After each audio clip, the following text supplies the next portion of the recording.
Amore was born in Virginia on January 1st, 2006, to Sherry Wiggins and Lamar Vickerstaff. When Amore was born, Sherry was 20 years old. Lamar, who served in the Navy, was in his mid-30s at the time. Sherry described Amore as a blessing, smart and special, which inspired her name, meaning love in Spanish. Shortly after Amore's birth, Sherry and Lamar's relationship began to suffer. Adding to their troubles was disapproval from Lamar's relatives about his relationship with Sherry right from the beginning. And when their affair eventually produced a child, they had more cause to be displeased. They were simply disappointed that Lamar now had a child out of wedlock. With the growing tension, Sherry had no other choice but to take Amore and move out of the apartment she and Lamar shared. This was in 2006. She began to take care of her daughter on her own and got little to no help from Lamar with maintaining their daughter's well-being. Shortly after this, Lamar got married to another woman and moved on with his life. Sherry was hurt and decided to drag Lamar to court in order to at least get child support from him for Amore. But things didn't go as planned. Sherry had some legal troubles of her own, and this proved to be her undoing. At that time, I was making some bad decisions and some bad choices in my life where I did have some run-ins with the law. Due to this, the court system labeled her as unstable and decided that Amore would be better off in the care of Lamar. In addition to this, the court also directed Sherry to begin paying child support to Lamar since he was to begin caring for Amore. And so in 2009, when Amore was about 3 years old, she permanently went to live with her father and his wife Ruth. It did make sense for her to be somewhere more stable, Sherry said. Even though Amore had been taken away from her custody, she ensured that she played an active role in the little girl's life and would occasionally visit her at Lamar's residence. However, this soon came to an end. Lamar was transferred to Hawaii by the Navy and he had to move there with his family. Due to this, Amore was now even farther away from her mother. Sherry was saddened by this unexpected occurrence, and over the years, she went to court to try and regain custody of Amore, but it was all to no avail. At some point, she was told she could no longer appeal the case, and this meant that Amore would continue to remain in the care of her father till she turned 18. I felt like they made me feel so bad about myself. I kept trying and the doors kept being closed. I felt like the best I could do was live out my financial obligation, which I never stopped. I felt like one day I could tell her, I never gave up on you, and all I could do was take care of you financially, and that is what I did. If I couldn't do anything, I could care for my daughter by supporting my child financially, Sherry said. Despite how everything turned out, Sherry kept hoping that one day she would see her child again, but sadly this would never happen. At around 10:47 a.m.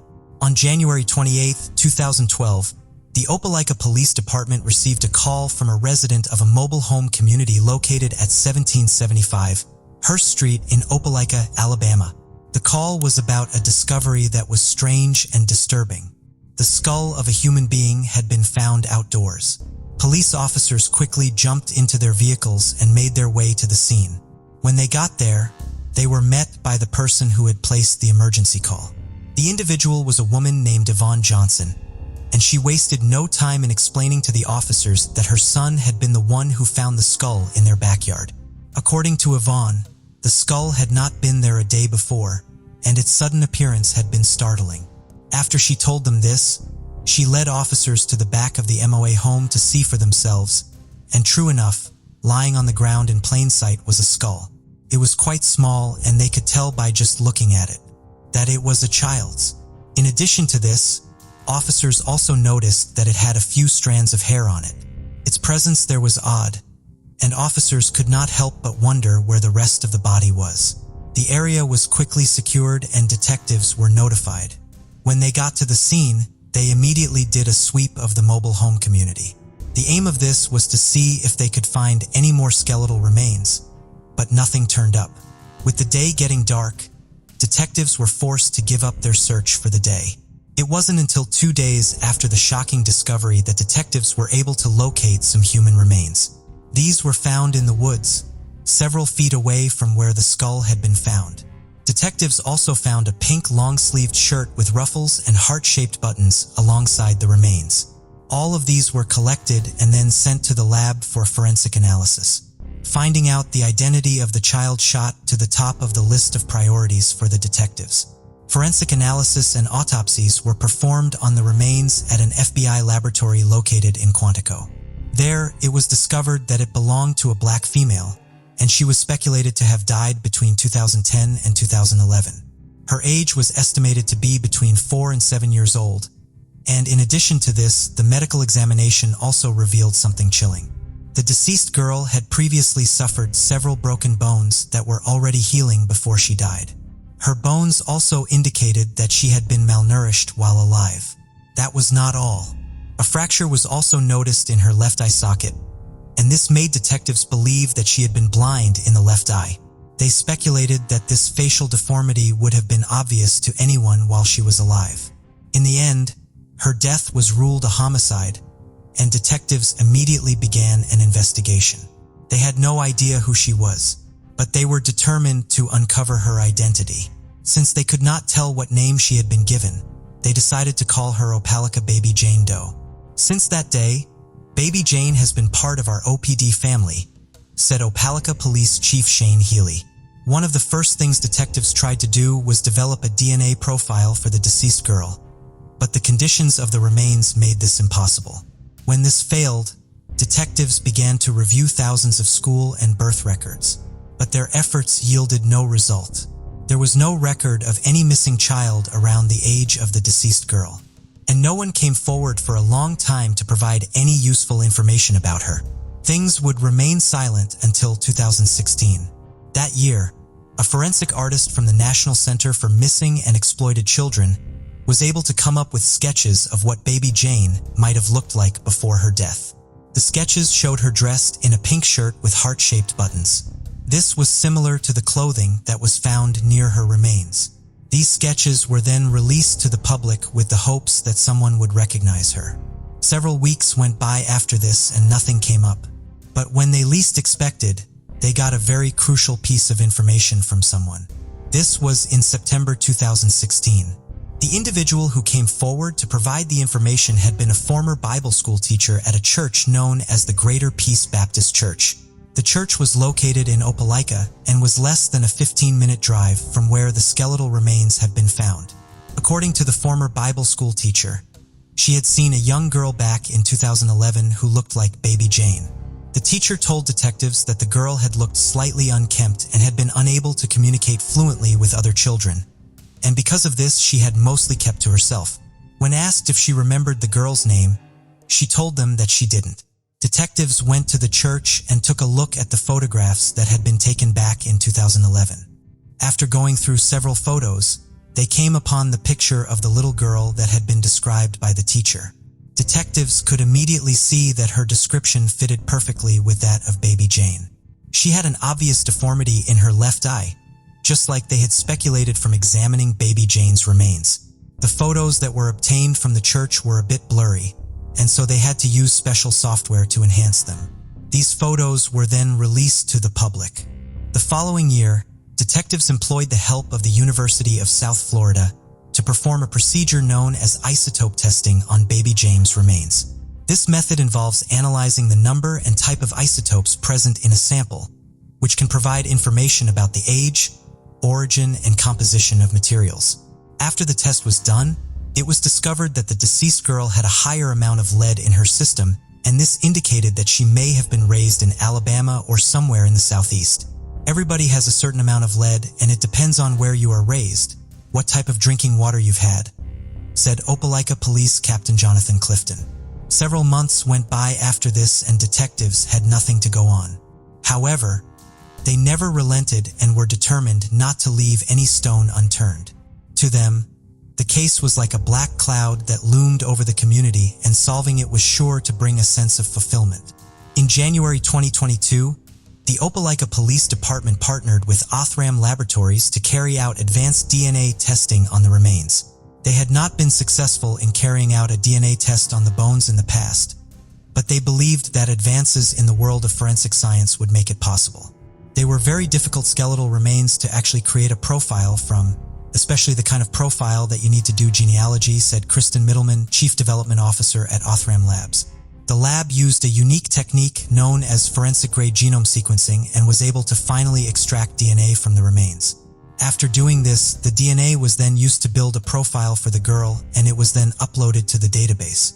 With this in place, detectives sought the help of a renowned and experienced genealogist by the name of Dr. Barbara Raventer. Over several weeks, Dr. Barbara and her team, Firebird Forensic Group, worked with the around-the-clock to try and identify close relatives of the deceased girl using the DNA profile that had been created. Their hard work eventually paid off because in October 2022, they were able to determine who the girl's father was. It was a moment of joy for detectives because they had finally made a discovery that had evaded them for more than 10 years. It was a large piece of the puzzle that had finally been resolved. As for the girl's father, he was none other than Lamar, the naval officer who fathered a child with Sherry back in 2006. Detectives would not know until later that baby Jane was actually Amore, Lamar, and Sherry's child. When detectives did a background check on Lamar, they discovered that he was still alive and was in the process of retiring from the Navy. They also found out that he was stationed in Jacksonville, and they decided to visit him there to inform him about the death of his daughter. In December 2022, detectives traveled to Naval Station Mayport in Jacksonville. They hoped that Lamar would provide them with details about his daughter. However, this ended up not being the case. After they met Lamar, he was strangely unwilling to talk about the little girl and avoided every question thrown at him.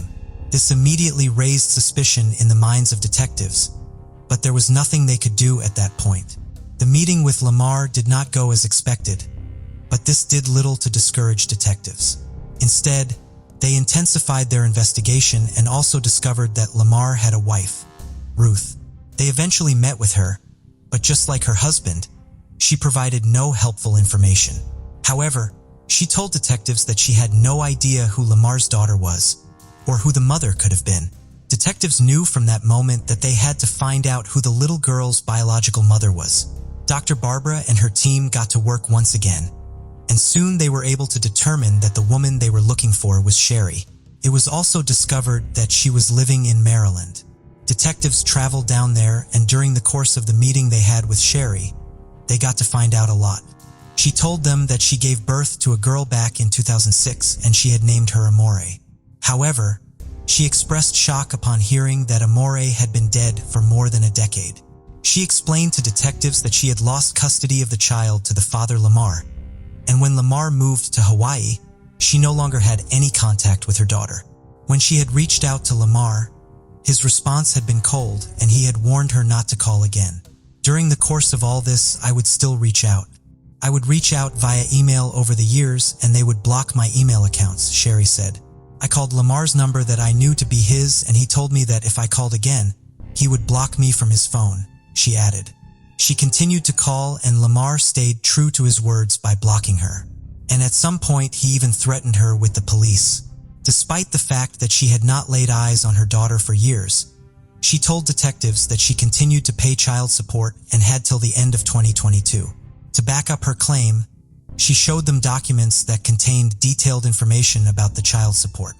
The shock written on the faces of the detectives was quite visible after Sherry finished telling her side of the story. They could hardly believe their ears. After getting back to their base, they began to reach out to the school boards, as well as clinics located in the states Lamar and Ruth had resided in after they gained custody of Amore. By doing this, they were able to discover that Amore was never enrolled in any school. There was also no record to show that the couple reported the little girl missing. This was all the confirmation they needed to know that Lamar and Ruth had something to do with her death. On January 17, 2023, the couple was arrested in Jacksonville and held at the Jacksonville Sheriff's Office. Lamar was charged with felony murder and Ruth with failure to report a missing child. 2 days after this, a press conference was organized and Opelika Police Chief Shane provided in-depth details regarding the case. He also expressed his gratitude to all those who had contributed in one way or the other to ensure that the case got solved. The level of dedication to this case I have never seen in my entire career. To see a group of men and women come together searching for a name, Many of us said that we did not want to leave our time at this police department until we had her name. And now we do. Amore Wiggins, Shane had said. Sherry, on the other hand, remains grateful to the detectives for their dedication to the case, and she wants to see justice served. She was just a baby. They deprived her of everything. She was a child, Sherry said. The case remains open and detectives continue to gather additional information in regards to Amore's relationship with Lamar and Ruth. Lamar's and Ruth's fate also remains to be determined. Amore certainly suffered terrible abuse and neglect before her death, but thankfully the long hand of the law has caught up with those involved in such an evil act.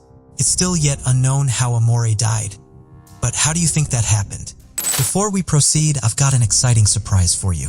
We've launched a brand new channel dedicated to intriguing content such as old historical mysteries, cold cases, and particularly chilling horror stories perfect for bedtime. Drop a comment letting us know if you're a fan of horror stories or not. You can find the link in the description below. Let's find out who will be the first to explore it. Alright, let's dive back into the video. Richelle Thomas Stubblefield had a passion for running. She attended Portage High School, where she was part of the track and field team. During her senior year, the team reached the state-level competitions, and Richelle was on a relay team that set a new school record. After finishing high school, she received a track and field scholarship to Calumet College of St. Joseph. At college, she pursued studies in criminal justice with the goal of becoming a police officer in the future. She was also a very active member of the school's Black Student Union. Richelle was enthusiastic and quick to volunteer to help others. She made friends very easily, in part due to her ability to make everyone around her laugh, and in part due to the loyalty and support she showed them. Richelle's athletic career was put on hold when she became pregnant. She was due to give birth to her first child, a boy she planned to name Amir, on December 15th, 2015. Her due date was just 10 days before her own 21st birthday, on Christmas Day. On November 10th, 2015, Richelle attended classes during the day as normal. Later that day, she attended a women's basketball game. The game would be the last place she was seen. Unable to get a hold of Richelle, her family reported her missing on November 12th. Police would later learn that Richelle had told some of her friends that she was going to visit the father of her unborn son in Gary, Indiana. It is unknown if she ever actually left town. However, the case has been assigned to the police department in Gary. There has been no activity on Richelle's cell phone or her bank account since she went missing. Police searched several locations, collected some of Richelle's personal items, and identified a person of interest in the case. According to police, the person of interest knew Richelle and did not wish to cooperate with the investigation. Authorities have not publicly disclosed details about their searches or the person of interest in order to protect their investigation. They believe that foul play is involved in Richelle's disappearance. Police provided most of this information at a press conference on December 18, 2015, 3 days after Richelle's due date. The room it was held in was almost entirely filled with members of Richelle's family, many of them holding up photos and flyers of Richelle for the press to see. Despite the family's best efforts to spread awareness about the case and use the media to ask the public for help, Richelle remains missing. Family was at the center of Amanda K. Jones' life. She was the middle of 3 children and was especially devoted to looking after her younger sister. She was also very close with her parents, Bertha and Hugh Probst. In 1999, she had married Scott Jones and started her own family. She and Scott divorced in 2002, but their marriage produced the light of Amanda's life, her daughter, Hannah. In December of 2004, Amanda attended an office Christmas party held at the Hillsborough Civic Center, a popular events venue and the site of the Jefferson County Fairgrounds. There, she met Brian Westfall, who worked at the Civic Center. Amanda went home with Brian at the end of the night. According to her family, this was out of character for her, but they attributed the decision to the fact that Amanda had recently ended a relationship. In January of 2005, Amanda learned that she was pregnant. After confirming with her doctor how far along she was, Amanda realized that the father of her child had to have been Brian Westfall and not her former boyfriend. In February, Brian agreed to meet with her back at the Civic Center. Amanda took Hannah with her to meet with him. When she told him that she was pregnant with his child, Brian, who had a long-term girlfriend, denied that the baby was his. He did, however, offer to pay for Amanda to end the pregnancy, which she refused to do. Amanda and Brian had very little contact with each other in the following months. During that time, Amanda learned that she was expecting a little boy and decided to name him Hayden Lucas. She set up his nursery and prepared to raise the little boy on her own. As her due date approached, Amanda decided to reach out to Brian one more time to see if he wanted to be a part of his son's life, and if she should give Hayden Brian's last name when he was born. On Sunday, August 14th, 2005, Brian called Amanda as she was about to leave for church. They arranged to meet at the Civic Center at 1 o'clock that afternoon, with plans to go to lunch together at a seafood restaurant called Off the Hook. Amanda dressed in an all-pink outfit, then attended church services at Calvary Assembly of God in the nearby town of Festus with her parents and sister. She was very happy that morning, and the pastor even commented on the glow she had about she seemed to be optimistic that Brian wanting to meet with her meant that he wanted to be a part of Hayden's life. Amanda's parents agreed to watch Hannah while Amanda went to meet with Brian. Amanda gave her daughter a hug and told her she would pick her up in a few hours. Amanda's younger sister Carrie felt uneasy about the planned meeting and wanted to drive over to the Civic Center with Amanda. Amanda told her that everything would be fine and went to meet Brian alone. Surveillance footage from a local drugstore on the way to the Civic Center shows Amanda purchasing a drink, a can of hairspray, and a keychain. These would be the last known images taken of Amanda. At 3 p.m., Amanda's father Hugh was surprised that Amanda had not yet returned to pick up Hannah. He told himself that this was a good sign, and that Amanda and Brian were working out the details of the role Brian would play in Hayden's life. By 4 o'clock, however, he and Bertha began to worry that something had happened to their daughter. Specifically, they were concerned that she had gone into labor or experienced some other medical emergency related to her pregnancy. They called Amanda on both her cell phone and the landline at her house, but got no response. They also called several of Amanda's friends to see if she had reached out to any of them, but none of them had heard from her. They drove over to Amanda's house to see if she had gone home, but she was not there. Hugh and Bertha did not know how to get in contact with Brian Westfall, and his name was not in the phone book. Bertha therefore began calling every Westfall listed in the phone book, trying to reach him. No one could put her in contact with Brian until she called the last number on the list, and the woman who answered the phone, Brian's mother, handed the phone off to him. Brian told Bertha that he and Amanda had gone to Off the Hook for lunch and parted ways around 2 o'clock. Several hours later, however, he called back to tell Bertha a slightly different story. Amanda had gotten upset while they were eating, and he had left the restaurant while she was in the restroom. Amanda's family then went to the Civic Center to look for her. There, they found her blue 1997 Pontiacs on fire, left unlocked in the parking lot. They did not find Amanda. Amanda's family then called authorities to report her missing. The physical search for Amanda at the fairgrounds began that night. Eventually, volunteers and search and rescue groups from several states would become involved in the effort. The FBI performed aerial searches, and several dog teams came in to try to trace Amanda's scent. Amanda's cell phone records showed that the last activity on her account was an incoming call at 1 to 15. The call was from her former sister-in-law, Rhonda. According to Rhonda, she could tell that there was something wrong with Amanda as soon as she answered the phone. The usually pleasant Amanda answered the phone call abruptly and then told Rhonda that she couldn't talk. Rhonda was so taken aback by how upset and intense Amanda sounded that she asked her if she had gone into labor. Amanda said no. Rhonda had been calling to ask Amanda a question about makeup she was picking up for her.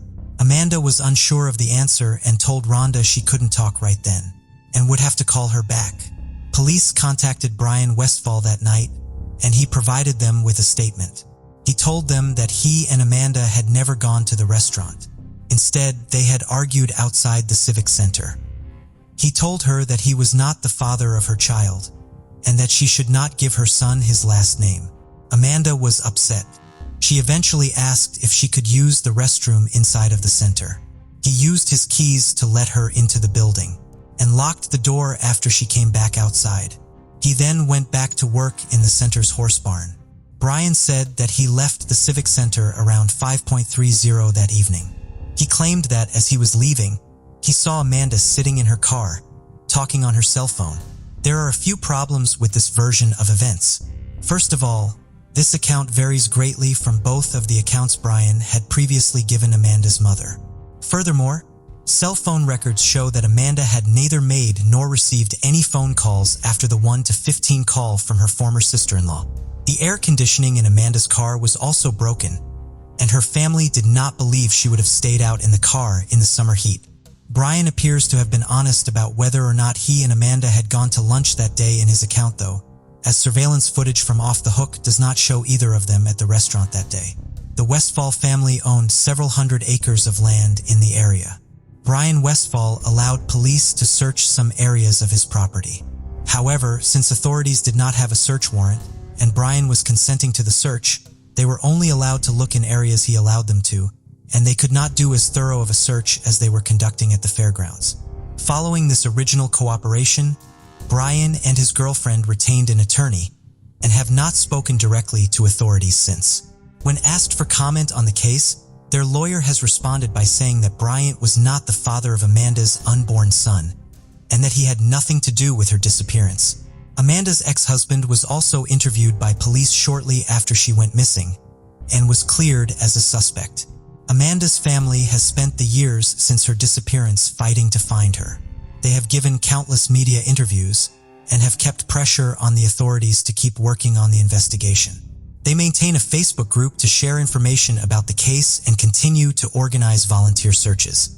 During one of these searches in May of 2019, cadaver dogs alerted on several locations around the grounds of the Civic Center. In June, the Jefferson County Sheriff's Office excavated several of these locations and cadaver dogs alerted on the newly exposed ground. However, nothing was found at any of these locations. Amanda's daughter, Hannah, went to live with her father until his death in November 2007. She then went to live with her maternal grandparents. In 2018, she was a college senior who planned to go to college to study nursing. Amanda Jones and her son remain missing despite her family's best efforts to locate her. They continue to hope that one day they will be able to lay them to rest. The FBI is offering a $20,000 reward in the case. Before we continue, 90% of you haven't subscribed to our channel, so if you like this video, please subscribe. It motivates us to make more content for you.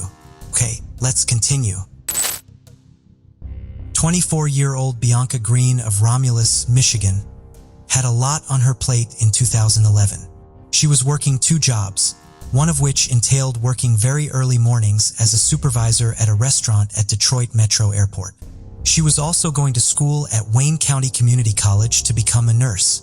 Bianca was also the loving mother to a 4-year-old son, Jameer, who was often called Little J, to distinguish him from his father, who shared his name. Jameer Sr. and Bianca had an on-again, off-again relationship. Bianca was not very outgoing, and mainly socialized with her 3 younger sisters and 2 of her cousins. Jameer had been her first boyfriend, and while he and Bianca had periods of time where they did not get along, her family believes that she did love him. Bianca was last seen on March 25, 2011. At that time, she was between 6 and 8 weeks pregnant. The last person to see Bianca was her mother, Lisa. Bianca came to visit Lisa at her place of employment in the 4100 block of Harriet Street in Inkster, Michigan. At that time, Bianca was wearing her work uniform, consisting of a black shirt and black pants. She has not been seen since. Her cell phone and purse went missing with her, but everything else in her apartment was left untouched, and her vehicle was also left behind. At the time of his mother's disappearance, Little J was with his father. Lisa did have contact with her daughter after last seeing her, however. That night, and 2 days later, she received text messages from Bianca. She believes that the messages were truly from her daughter. In the messages, Bianca talked about being overwhelmed by her numerous and growing responsibilities. Lisa took over the payments on Bianca's cell phone bill so that the account would, but there was no activity on it after those final text messages on March 27th. And calls to the number always went straight to voicemail. The Green family does believe it is possible that Bianca may have initially left her apartment on her own accord. Since Bianca never returned, however, they fear that she met with foul play after walking out of her home. While Bianca may have briefly cracked under the pressure of the stressors she was facing, her family does not believe that she would have abandoned her young son. Crime Stoppers of Michigan is offering a reward in the case. In the early hours of November 19, 1997, a Lenawee County farmer went down to inspect his cornfield as he made preparations to cut the stalks down for the harvest. There had been some light snow the previous evening, but not enough to damage any crops. As he made his way closer to the edge of the field, he noticed a bulge on the ground that was covered by a light dusting of snow. As he drew closer, he realized he was staring down at a dead body. However, the body was missing its head and both hands. Extremely shaken by what he had seen, he contacted the police, who arrived at the farm with haste. When forensic teams arrived, they quickly determined the body had been dumped here a while ago, and that it was male. It had already begun decomposing with insect and animal activity, contributing to the further degradation of the body. The area was searched for evidence, but nothing was found. It was becoming clear to investigators that it was a homicide, and a violent one too. It was also clear the crime had occurred in a different place and the remains were dumped in the cornfield, as there were no traces of blood surrounding the body like there would have been if its limbs had been removed in the field. The Section 22 roadway of Blissfield Township was just 50 yards away from the crime scene, giving people easy access to the space. The body was taken to the coroner's office for further examination. There were no distinguishing marks, such as scars, tattoos, or birthmarks anywhere on the body. The medical examiner estimated that the murder occurred within the last 3 months due to the state of decomposition. Looking closely at the wounds made from the dismemberment, the examiner noted that the victim's body parts had been sawed off. There were saw striations around the neck bones and wrist bones. The examiner believed that it was clearly an attempt to hinder investigators in identifying the victim. The coroner was able to gather some basic information based on tissue samples and estimations. He determines the victim to be light-skinned, of Hispanic descent, between the ages of 20 to 40. The estimated height of the victim was between 5 feet 8 inches and 5 feet 10 inches with a weight of around 150 pounds. Investigators set out to find answers. Without a head or hands, there was no way to ascertain the identity of the victim.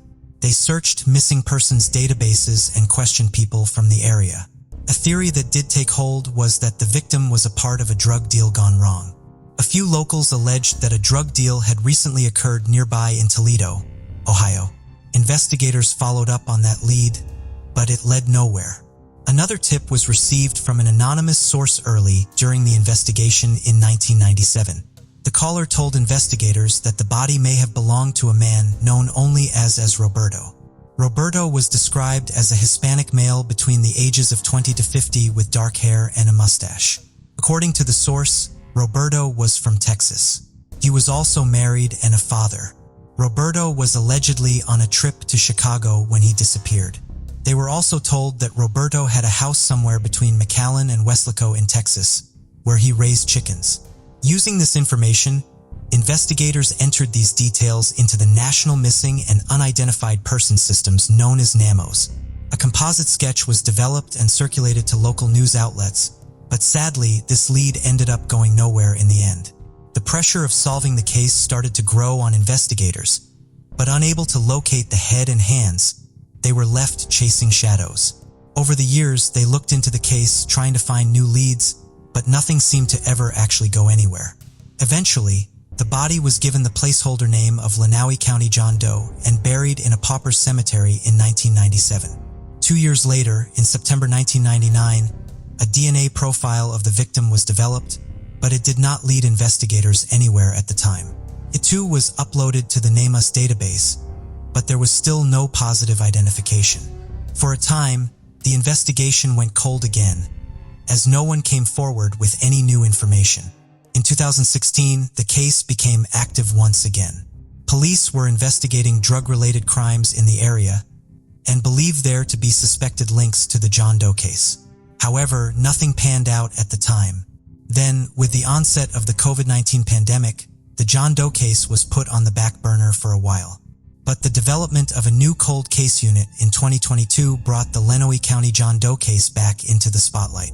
The unit was made up of state police detectives, as well as criminal justice students and faculty members from Michigan State University. There finally was a breakthrough in the case. A man found mutilated in a field. For years, there were no answers, and this past week, police made an arrest in the case. 25 years after the murder in 2023, Michigan authorities announced that 2 Ohio men were arrested in connection with the 1997 John Doe case. An arrest warrant was issued on January 17, 2023 for brothers Ricardo Sepulveda, aged 51 from Cincinnati, and Michael Sepulveda, aged 49 from Toledo. The 2 men were arrested on the same day the arrest warrant was issued by U.S. Marshals, who had been assisting with the investigation. Michigan Attorney General Dana Nessel thanked the teams for their persistence in following up the leads on the case and making the arrests. Michigan State Police worked with multiple local and federal law enforcement agencies and prosecutors to gather evidence and establish a timeline of events. I am grateful for their persistence in pursuing this case. All crime victims deserve justice, regardless of how long it takes to receive it, said Nessel in a news release. No information has yet been released on how investigators narrowed down the search to both Sepulveda brothers, but it is alleged a possible drug-dead incident may have been the contributing factor. Both Ricardo Sepulveda and his brother Michael have been on police radar since early on in the investigation, said Sergeant Larry Rothman, who headed the cold case unit. These guys have been on our radar, so to speak, since early on, based on the dealings that they've had in the Toledo area with narcotics and drugs. That's how they are probably connected to our victim, through the drug trade, said Rothman. One of the leads, said Rothman, had come from a woman in the Upper Peninsula who recalled a slaying that had followed a similar pattern. Both men were extradited to Lenawee County, with Michael waiving his right to extradition, while Ricardo underwent a hearing with the Michigan Attorney General.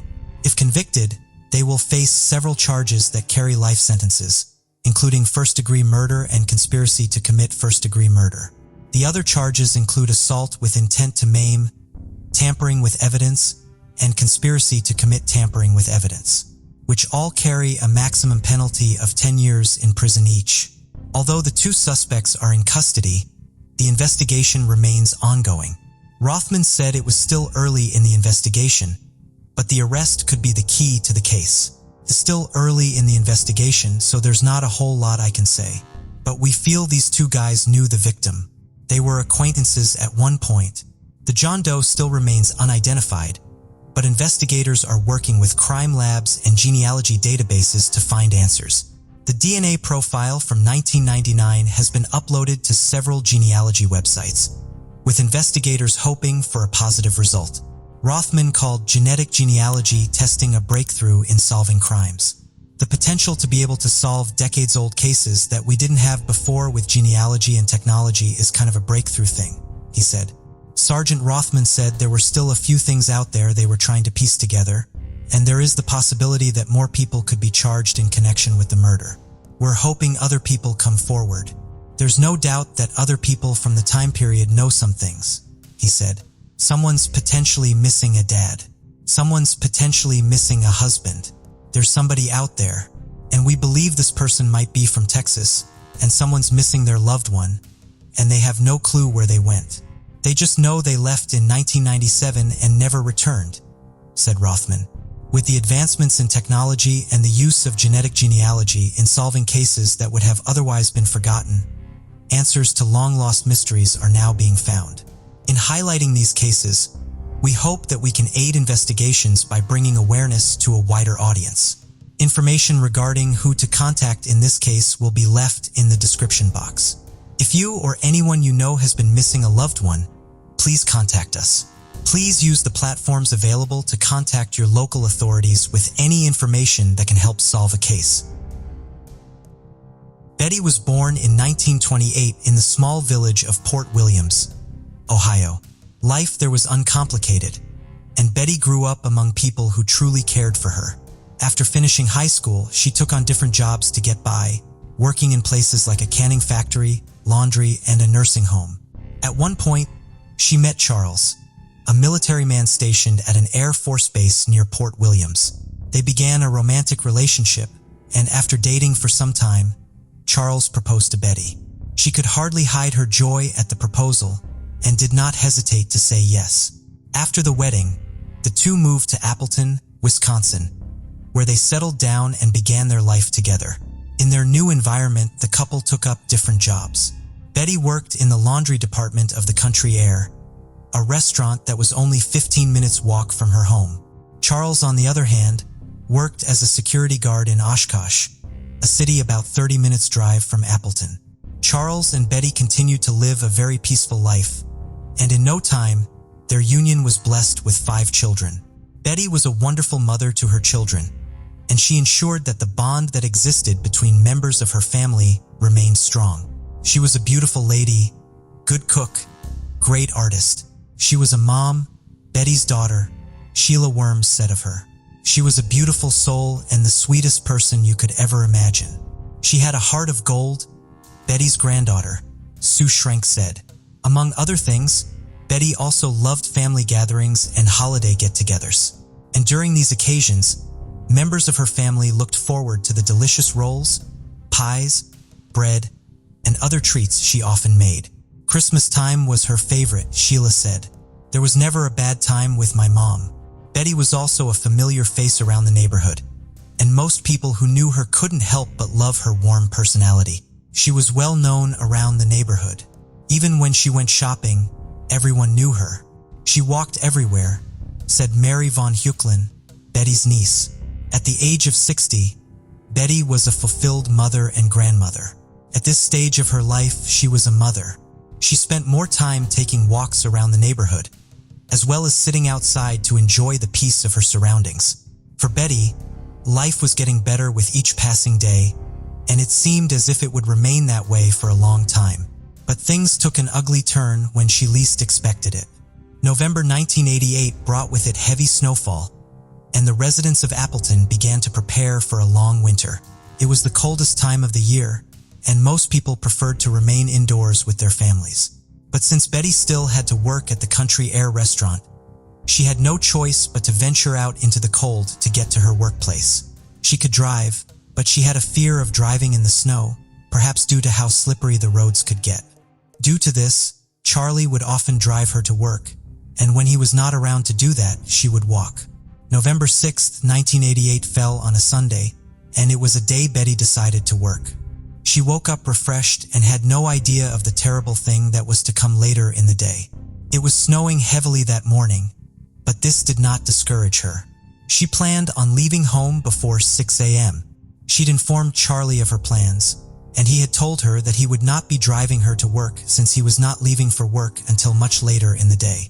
And the only other option that was left was to trek to work, but she wasn't bothered by this since it was only 10 blocks away. After she freshened up, she wore a thick coat, grabbed a black purse, and made for the front door. When she opened it, she immediately felt the full blast of the cold wind and wet snow on her face, but her coat did a good job of keeping her warm. She then stepped outside, slammed the door shut, and headed in the direction of her workplace. That was the last time anyone would see her alive. Betty did not show up at work, nor did she return home. The day quickly went by, and at around 2 p.m., when Betty usually returned from work, Charles, her husband, began to get slightly worried. He knew she should have been back and wondered what was delaying her. After a while, he assumed that she was probably running errands. In the evening, when she had not returned, he speculated that she was at their son's place, babysitting their grandchild, but there was no way to know this for sure, since their son did not have a home phone that he could call. He did, however, reach out to other family members over the phone to ask if Betty had stopped over at their places, but much to his disappointment, he was told that she had not been seen. Charles could hardly sleep all through the night, and he kept listening for the familiar sound of his wife's footsteps, approaching the house, but it never came. The next morning, he knew deep down that something terrible had happened to Betty, but he wasn't certain what it was. He knew he had to inform the police about the situation, and that was what he did. He made his way to the police station and reported that his wife was missing. This was around 10:40 a.m. At around 11 a.m., Appleton police officers entered Betty's neighborhood to search for her, was to retrace her footsteps and check the path she usually walks to her workplace. An officer started from her home and began to walk along the path she normally took. It was a cold and rather dull morning, and the ground was slippery in some parts, but the officer knew he had a duty to perform. After walking for a few minutes, he came to a railroad overpass, which was just outside the city limits on West Spencer Street. Just under the overpass was an 8-foot-tall wall, and something told the officer to look there. He went down under the overpass, and much to his surprise, he found a woman lying there. She was wearing only a coat from the waist downward. She was naked. A purse strap was also wrapped around her neck.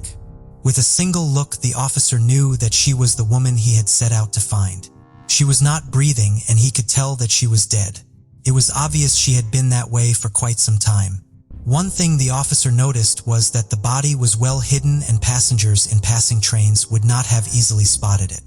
He immediately radioed the station about the discovery, and in a matter of minutes, police vehicles and an ambulance arrived on the scene. Betty's body was placed in a body bag and taken to the Wisconsin Crime Lab for autopsy. When Betty's family were informed that she was dead, they were beyond devastated. It was a horrible and unexpected blow. I was in shock. Sue recalls of the day she got to know about her grandmother's death. Many friends and well-wishers went to offer their condolences to Betty's family after hearing of her death. She never hurt anyone. She minded her business, Carol Bailey, Betty's sister said. The autopsy that was carried out on Betty's body revealed that in addition to being sexually assaulted, she had been forcefully hit on the head and face with an object. And that was not all, as whoever the assaulter was had also strangled her. The forensic pathologist who performs the autopsy was able to take swabs from Betty's body. These swabs contained DNA that was left behind by her killer. However, there was a problem. It was a period where the technology to carry out DNA testing was not yet available. As a result of this, the swabs had to be safely stored away, with the hopes that the future would hold better possibilities regarding DNA testing. Betty's death was ruled a homicide, and detectives immediately began their investigation to find out who had killed her. Many members of her family were interviewed over the space of several weeks, but none of these interviews helped detectives get closer to solving the case. They kept going in circles, and soon the case went cold. Meanwhile, Betty's death caused fear within her family. They had no idea who Betty's killer was. However, they suspected that it was probably a family member or someone they knew. This uncertainty did nothing but give way to distrust. It was not until September 2001, almost 13 years after Betty's murder, that DNA analysis would be performed on the swabs that were taken from her body. Detectives were able to create a DNA profile of the killer from the obtained DNA, and the profile was entered into the nationwide CODIS database. With this major milestone that was achieved, detectives knew that they were closer than ever to solving the case. The next thing they did was to begin obtaining the DNA of those connected to Betty and compare them to the DNA profile of the subject.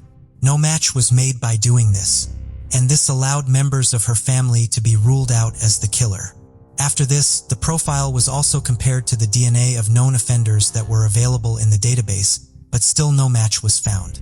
It was a frustrating period for detectives, and the glimmer of hope that they first had when the DNA profile of the suspect was developed gradually faded. Years went by after this, and the identity of Betty's killer remained a mystery. We didn't know if this person was deceased or this person had other crimes, Sue said. By 2015, when the police was interviewed by the media, they had given up hope that Betty's killer would ever be found. "I don't think it will ever be solved," Charlie, Betty's son, had said at the time. Despite the fact that they had accepted that the killer might go unpunished for the crime, they continued to feel anger and anguish caused by Betty's murder. Why would anyone take her life? The killer has no morals and no conscience, he added. Around the same time, detectives working on the case were also interviewed, and they made it known that although the case was open, it was not actively being worked upon. "Anytime we get some information, we try to follow it up." Lieutenant Terry Hammond of the Outagamie County Sheriff's Department said, "The time gets greater and greater between tips. After this, things once again. In 2019, detectives decided to use a whole new approach to find the subject. The tool that was employed was called familiar DNA search. Familiar DNA search allows the DNA profile of an unidentified person to be searched against the database. The process identifies a list of potential candidates who are closely related to the unknown DNA. After detectives carried out the familial DNA search, they were able to zero in on two men. One of them was called Gene Myers, while the other was only identified by his initials, which were CM. As it turns out, the two men were blood brothers, and detectives took it upon themselves to track down the both of them. The first person they made contact with was CM. They wasted no time in explaining to him the reason why he was being investigated, and after hearing it, CM decided to fully cooperate. He was asked to provide a saliva sample, and this was sent to the Wisconsin Crime Lab for analysis. When the result came out, it showed that CM was not the man they were looking for. Since CM was no longer a suspect, the attention was now focused on his brother, Gene. Asked him questions about Gene. According to what CM told them, he had not seen Gene for a long time, and because of this, he believed that his brother was dead. However, detectives discovered something important while questioning CM, and it was that, back in the 1980s, Gene had been living about a mile from where Betty's body was found. With this information, detectives knew they were onto something. Detectives also tracked down a niece of Gene, and when they spoke to her, they were able to make a key finding. Gene's niece told them that back in 1988, around the time of Betty's death, Gene had called her mother, who was Gene's sister, to bid her farewell because he was moving out of Wisconsin. After the phone call ended, she noticed that her mother was agitated, and for this reason, she asked what had happened. But her mother responded by saying that she had a secret and it was going to the grave with her. All her effort to try and get her mother to reveal the secret did not succeed. After this revelation, detectives thanked Gene's niece for her time and decided that it was time to look for Gene himself. Since there was no record to show that he was dead, they strongly believed that he was alive and they were determined to find him. After several weeks, they eventually found him, living a peaceful and quiet life in the state of Washington. He owned a pickup truck, and his residence was about an hour south of Tacoma. Everything about him seemed pretty normal. For some reason, detectives did not approach him, but instead chose to monitor him from a distance. The FBI took up the task of conducting surveillance on him. On November 21, 2022, FBI agents managed to get his DNA. An agent had walked over to his vehicle where it was packed and had taken swabs from the door handle of his truck. These swabs were then sent to the Wisconsin Crime Lab for testing. All that was left was to wait for the result. After a few weeks, the results came out and it was what the detectives had expected. The DNA profile that was developed perfectly matched that of the swab that was taken from Betty's body. Back in November 1988. With this, detectives knew that the case was finally solved. On December 7th, Gene was arrested by the Outagamie County Sheriff's Office, FBI, and Pierce County Sheriff's Office in Washington. At the time of his arrest, he was 66 years of age. He was charged with first-degree intentional homicide and first-degree sexual assault with a weapon. Betty's family were contacted and given the news. They could hardly believe their ears. "We've had to sit and wonder about this every day of our life for 34 years, Betty's daughter Sheila said. "We thought the killer was going to be somebody we knew." They were also relieved that the case had been finally brought to a close and appreciated the detectives for their efforts. "Thank God for DNA testing," Sue said. "Otherwise, we would have never got him and he would have gotten away with it. Everyone's just happy he's been caught," she added. At the moment, Gene is locked up at the Pierce County Jail in Washington and will be transferred at a later date to Wisconsin, where the crime occurred. Sheila hopes that justice takes its course and that Gene gets a punishment that befits the crime he committed. "He took everything from us," she said. "My mom did not deserve this, and this never should have happened, especially not in such a cruel way like that. She was an innocent person. I want to be at the court every time Myers is there. Now they can put him where he belongs. If Gene is found guilty of the charges against him, he could face life imprisonment. There is nothing that can be done to bring back Betty. However, there is assurance that her killer will not go unpunished for what he did." Leon Francis, a 62-year-old Marine veteran, is cherished as both a husband and a father. Known for his friendly demeanor, he easily connects with people wherever he goes.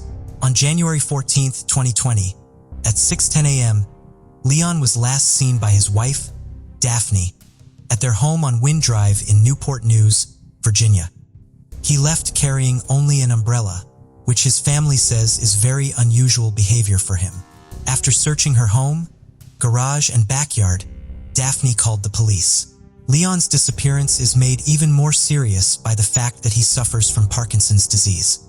His condition requires him to take medications every few hours. His physical state most likely has begun to deteriorate after going so many days without taking any medication. His family says that he may appear disoriented, or as though he is having trouble walking. In addition to his cell phone and wallet, Leon also left behind other important items, like his cane and his glasses, that would have helped with his mobility when he left his house. There was initially some confusion over what Leon was wearing when he left his home. Originally, there were reports that he was wearing a New York Knicks starter jacket.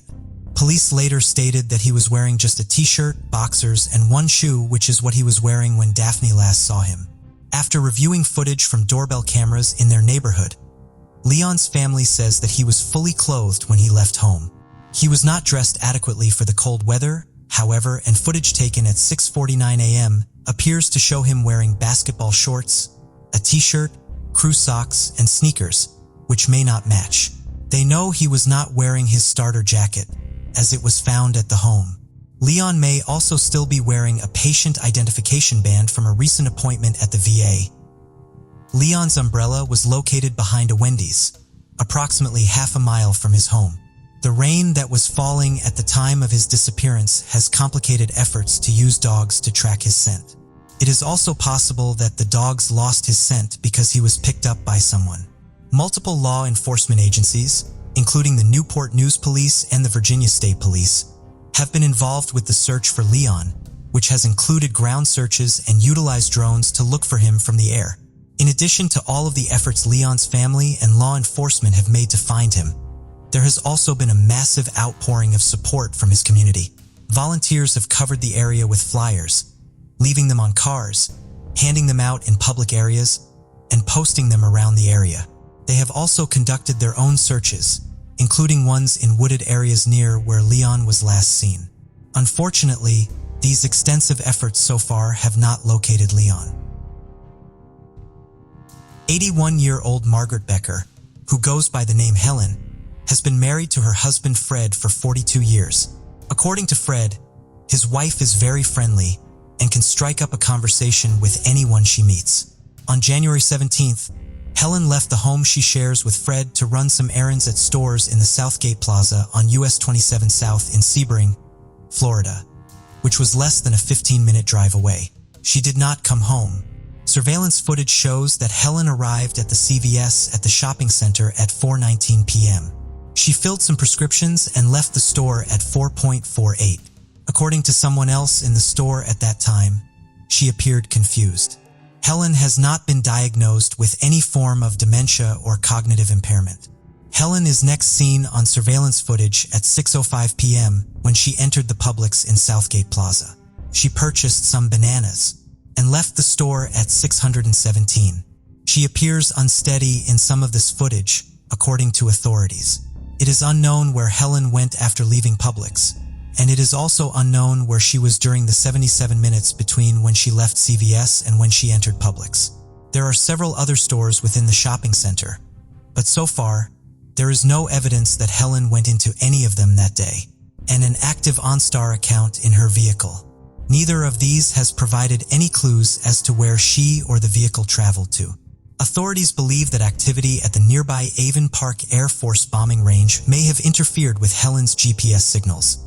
Helicopters and small aircraft were used to search the area for Helen and her vehicle. A blue 2018 Chevrolet while Helen lived in Florida. Her truck had an Ohio license plate with tag number HOB 8214. The vehicle has not yet been located. Helen's husband and stepdaughter are doing everything they can to find her, but their efforts are hampered by the fact that they do not know where to search. Volunteers are organizing physical searches, but their search area could be more focused if witnesses who saw Helen after 6:17 p.m. on January 17th came forward, or if Helen's vehicle is found. Authorities do not believe that foul play is involved in the case, but it is an open and ongoing investigation. Porter Albert of Fort Myers, Florida is lucky enough to have made it to the age of 78 without having any major medical problems or requiring any medication. Rather than requiring medical care, he instead was helping care for one of his neighbors, Chris Smith, who suffers from muscular dystrophy. For several days in the middle of January, none of his friends knew where he was. According to Chris Smith, Porter would not have abruptly left town without telling him, because he knew how much Chris depended on him. Several of Porter's other friends, as well as his ex-wife, were also concerned that they had not heard from him in a few days, which was unusual. One of Porter's friends entered his home in the tropical trailer park and found Porter's cell phone and keys, but not Porter.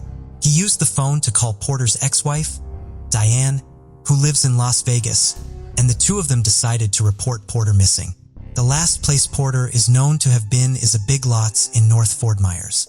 The last activity on his credit card was at this store on January 15th. Surveillance footage from the store provides the last known images of him and proves that he was there and the person who was using his card. In the early morning hours of January 21st, a police officer in Cape Coral, Florida saw Porter's car, a silver Lexus sedan, driving east on Cape Coral Parkway. The driver made a U-turn, pulled into a parking lot, and turned off their headlights. 18-year-old Tiffany Contestable was driving the car. She told the police officer that she had pulled into the parking lot because she was running low on gas. The parking lot was across the street from a gas station.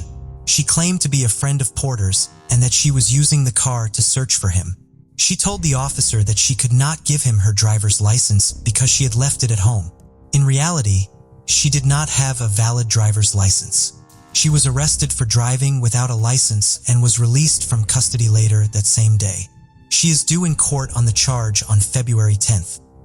Police in Fort Myers interviewed Tiffany, but have neither named her as a suspect nor cleared her of involvement in the case. She would not speak on camera with local media about Porter's disappearance, but told them that she and Porter were friends. She had gone to his home, discovered that he was not there, and took the car keys from the house which he left unlocked so that she could use his car to go look for him.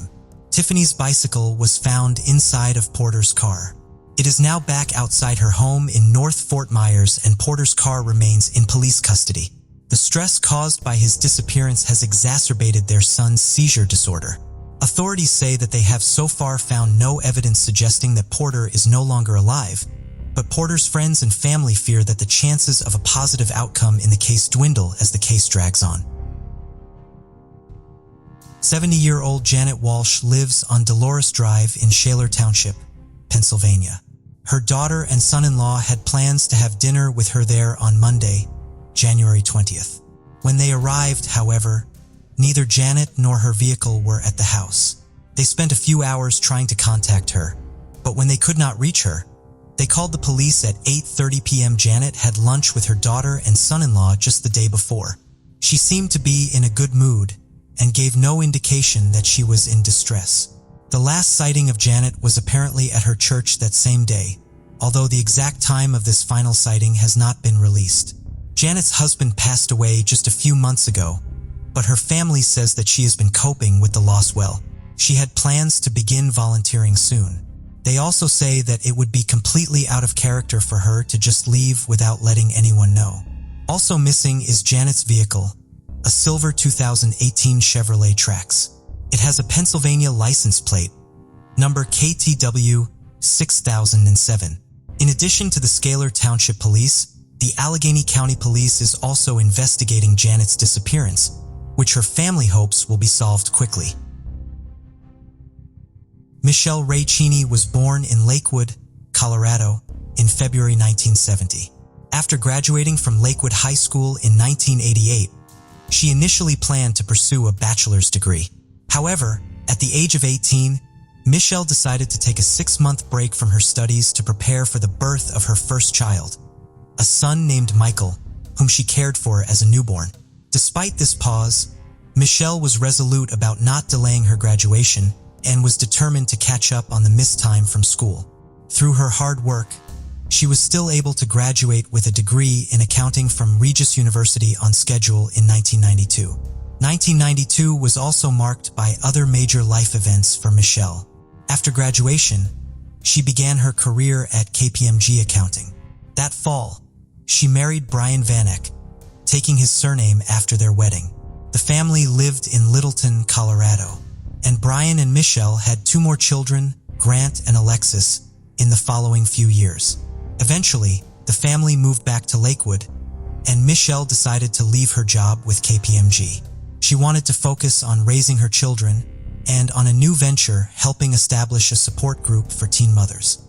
In 2003, Michelle gave birth to her 4th child, a daughter named Haley. Michelle was also very physically active, training for and competing in marathons and triathlons. However, she also had goals of mastering another physically taxing activity, high-altitude hiking. The state of Colorado is home to 53 mountains with peaks that are at an elevation of at least 14,000 feet, which are colloquially known as 14 airs. Michelle hoped to one day reach the summit of at least one of them. One of Michelle's friends, Eric Sawyer, had climbed 38 out of those 53 mountains. He and Michelle talked extensively about hiking one together. Michelle knew that she could not hike a 14er as a complete novice, so she spent over a year preparing for the endeavor and continuing to speak to Eric about the hike they hoped to one day take together. By September of 2005, Michelle felt prepared and made plans with Eric Sawyer to finally go on their long-discussed hike up a 14er. On September 23, 2005, 35-year-old Michelle and her husband Ben went to a sporting goods store and to a Costco to buy her new equipment for her much-anticipated hike. The following morning, September 24th, Michelle and Eric arrived. Another major mistake. The pair had planned to hike up to the mountain summit via the more popular Half Moon Trail on the North Ridge. This route is the more direct and relatively easy way to reach the summit of the Mount of the Holy Cross, making it the obvious choice for Michelle's first attempt at hiking up a 14er. However, Michelle and Eric inadvertently diverted onto the Fall Creek Trail, which meant that they would be traveling to the summit along the Halo Ridge. This route is much more difficult, and the trip to the summit using it takes much longer. It was not an ideal route for a novice hiker like Michelle. Eric eventually realized their mistake but did not turn around because he and Michelle would not have had enough daylight left to reach the summit if they walked back to get on the correct trail. He knew that they could get on their intended trail at the summit for their descent, and believed that this would still get them off the mountain in time, although it would be at a later time than planned. While Michelle was in good physical condition, her inexperience quickly began to show on the more difficult trail. She lagged behind Eric most of the way up the mountain, at times falling more than 50 feet behind him. Michelle and Eric had anticipated reaching the mountain summit and beginning the hike back down by noon that day, and had packed their supplies accordingly. By 1:30 p.m., they were both out of water, a result of both their longer hike, and being without a water purifier. When the ridge line flattened out some 400 yards away from the summit of the mountain, Michelle told Eric that she could not continue. Eric offered to begin the hike back down with her, but Michelle told him that she would wait while he finished climbing to the summit. Eric told her to either wait there or begin to make her way towards the East Cross Creek Trail, where they could meet to begin their trip down the mountain. Eric reached the summit of the Mount of the Holy Cross at 1:42 p.m. He then called his wife to let her know that he would be home later than he had previously told her, due to how far behind schedule he and Michelle were. A couple, Bill and Julia Taylor, was also at the summit at that time. They spoke to Eric briefly, but would later report that he had been in a hurry to get back to his hiking companion. Eric took a photo of the Taylors and they took one of him. After only 5 minutes at the summit, Eric left to meet Michelle and begin their descent. Shortly after Eric left the summit, the Taylors heard him yelling. They initially believed that he was calling for help. When they got closer to him, they realized that he was instead calling Michelle's name. During the brief time Eric had been away from her, Michelle Vanek had vanished. The subsequent search for Michelle would become the largest search of its kind in the history of the state of Colorado. More than 700 people, a mix of search and rescue professionals and amateur volunteers, would eventually be a part of the effort. Michelle's friends and family volunteered both to search for her and to organize the support efforts needed to feed and supply such a large number of searchers. They were also able to collect enough money to pay for extra resources to look for Michelle. A total of 4 dog teams and 5 helicopters were used in the search for Michelle. Eric had taken a photograph of Michelle during their hike, and when investigators saw it, they were relieved to see that she had been better equipped than they had originally believed. She had been wearing 3 to 4 layers of clothing at the time she went missing. They also knew, however, that Michelle had no water and no water purifier with her, with several nutrition bars and some energy gel. Another woman had survived for 9 days in a nearby wilderness area in 1997. So even as the search dragged on for days, there was still hope that Michelle could be found alive. However, overnight temperatures dropped into the 20s, and even dressed in layers, Michelle was ill-equipped for such temperatures. 4 to 6 inches of snow fell across the area 4 days after Michelle's disappearance. This would have posed an extra challenge for Michelle, but also provided the search teams with the possibility of new clues. They hoped that if they could find fresh tracks on the mountain, they would lead them to Michelle. Unfortunately, no such tracks were found. No trace of Michelle was found by any of the hundreds of people looking for her. 3 days after her disappearance, a group of searchers found a wristwatch hung up on the branch of a tree. They hoped that Michelle had left the watch there to indicate the direction she was traveling in, and that it would be the first clue in the search. However, Michelle's friends and family were able to confirm that the watch was not hers. The lack of physical clues was both perplexing and frustrating. Typically by now, we have some sort of clue or evidence indicating some direction of travel, or where she may have sheltered. Tom Cochran, the search commander from Vail Mountain Rescue, told the press. In these cases, you find a candy wrapper, a dropped glove. This girl had ski poles. Where is that stuff? On October 1st, a full week after Michelle went missing, hundreds of individuals spent the day searching for her. At the end of the day, still with no clues, Michelle's family agreed to the Eagle County Sheriff's Office and the Vail Mountain Rescue Group's plan to end the search for her. We are positive that Michelle's spirit remains in our hearts and in the Vail Valley. She now walks with God, they said in a news release. We are overwhelmed by the numbers of volunteers, their compassion and commitment. It renews our faith in humanity. The most obvious and most likely scenarios that could have caused Michelle to go missing are, of course, her getting lost or having some sort of accident while her hiking partner made his brief trip up to the summit of the Mount of the Holy Cross. Given how thorough and extensive the search for Michelle was, the fact that she, along with every one of the items she had with her on her hike, remains missing is of course frustrating to her friends, family, and those who helped try to find her. Given the fact that Michelle was only alone for such a brief period of time, and could not have gotten very far in that amount of time in the condition she was in, the experienced members of the search team were able to start their search in the most likely areas where Michelle could have run into trouble. When she was not located in any of them, or during the expanded searches, the possibility that an unknown factor played a part in her disappearance was considered. There were a few things found during the course of the week-long search that could be viewed as troubling. While none of these items or details have ever been conclusively tied to Michelle's disappearance, they do potentially add to the mystery of it. For days after Michelle went missing, a group of searchers found a duffel bag with a shotgun inside of it off of the Cross Creek Trail. A few hours later, one of the dog teams searching for Michelle discovered several drops of blood in the snow south of the summit of the mountain. It was never determined if the blood came from a human or an animal. There was also an evasive man present on the Mount of the Holy Cross during the search for Michelle, whose behavior could be viewed as suspicious. Members of the search team first encountered him on the first day of the search. He was coming down the trail when they came across him, and they tried to ask him if he had seen Michelle. He refused to acknowledge them or answer their questions, and then hid from them behind a tree before finally sprinting away down the trail. Another group of searchers would later find a tent nearby.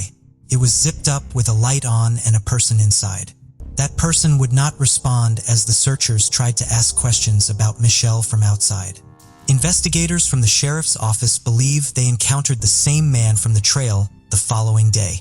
They had slightly more luck than the search teams, as they did get him to speak to them eventually. He refused to show them his identification, but gave a name after being questioned further. It is unknown if it was his real name.